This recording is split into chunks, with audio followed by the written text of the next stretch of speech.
పశ్చిమాసియాలో ఉద్రిక్తతలు ఉధృతమయ్యాయి. ప్రపంచంలో అత్యాధునిక అమెరికా యుద్ధ విమానం F-35 స్టెల్త్ ఫైటర్ జెట్ పై దాడికి దిగింది ఇరాన్. ఈ దాడిలో విమానం దెబ్బతిన్నట్లు ప్రకటించింది ఇస్లామిక్ రెవల్యూషనరీ గార్డ్స్ కార్ప్స్.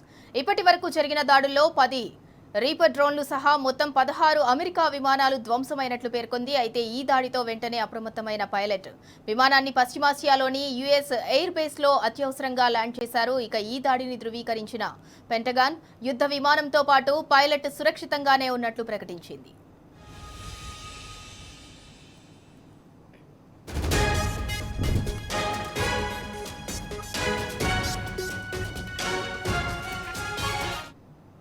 ఇక ఇదే అంశానికి సంబంధించి మరింత సమాచారం ఢిల్లీ నుంచి మా ప్రతినిధి సురేష్ అందిస్తారు. సురేష్, పశ్చిమాసియాలో ఉద్రిక్తతలు కొనసాగుతూనే ఉన్నాయి. మరోపక్క చూసుకున్నట్లయితే హార్మూజ్ ను మళ్లీ ఇరాన్ మూసివేసింది. దానికి సంబంధించి పూర్తి డీటెయిల్స్ ఏంటి?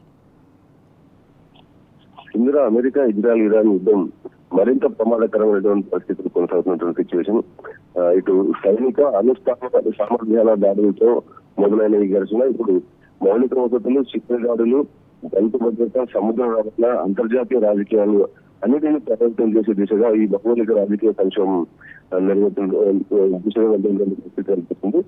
ఇరాన్ స్పీకర్ ఎంబీ F-35 యుద్ధ వ్యాఖ్యానిస్తూ కేవలం అంతర్జాతీయ కాదు, అమెరికా సైనిక అధినేతకు అహంకారానికి చిహ్నంగా ఆయన వ్యాఖ్యానించారు. ఇరాన్ రెవల్యూషనరీ గార్డ్స్ ప్రతినిధి అలీ మహమ్మద్ దాడిలో మరణించినట్లు కూడా ఇరాన్ మీడియా తెలియనటువంటి పరిస్థితి. దక్షిణ నగరాల్లో ఇజ్రాయెల్ దాడిలో మరణాలు నమ్మకమైనటువంటి సిచ్యువేషన్. మరోవైపు ఇరాన్ పై ఇజ్రాయెల్ వైమానిక దాడులు నైరోజ్ పండుగ రోజుల్లో కొనసాగడం పరిస్థితి తీవ్రతకు అడ్డం పడినటువంటి సిచ్యువేషన్. మరోవైపు ఈ యుద్ధంలో అత్యంత కీలకంగా మారినటువంటి పరిస్థితి.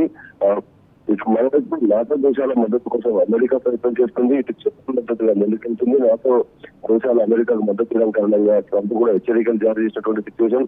ఇటు ఇరాన్ కూడా అర్మేనియాటువంటి జనసంఘంలో తను వెనుకడు వేస్తుందని చెప్పి హెచ్చరికలు జారీ చేసినటువంటి సిచ్యువేషన్. ఇటు సౌదీ అధికారులను పరిస్థితి చూసుకుంటే యుద్ధం ఎప్పటి చివరి వరకు ఇదే తీవ్రతకు కొనసాగితే చమురు బ్యారెల్కు $100 కూడా చేరుకోవచ్చు అని చెప్పి హెచ్చరికలు జారీ చేస్తున్నారు. అలాగే భారత్ సంబంధించి ఈ పరిణామాలతో ఆందోళన వ్యక్తం చేస్తుంది. సముద్ర భద్రత, నావికుల రక్షణ, వాణిజ్యం మరియు ఇంధన సరఫరా కొనుగోలుకు సంబంధించి భారత్ ఈ విద్యుత్ పరిస్థితుల్లో దళితమైనటువంటి పరిష్కార మార్గాన్ని తిరిగేటువంటి ప్రయత్నాలు చేస్తుంది. మరోవైపు విదేశాంగ మంత్రి minister of external affairs Jaishankar Australia విదేశాంగ మంత్రితో కూడా మాట్లాడి పశ్చిమాసియా యుద్ధ పరిస్థితులపై చర్చించారు.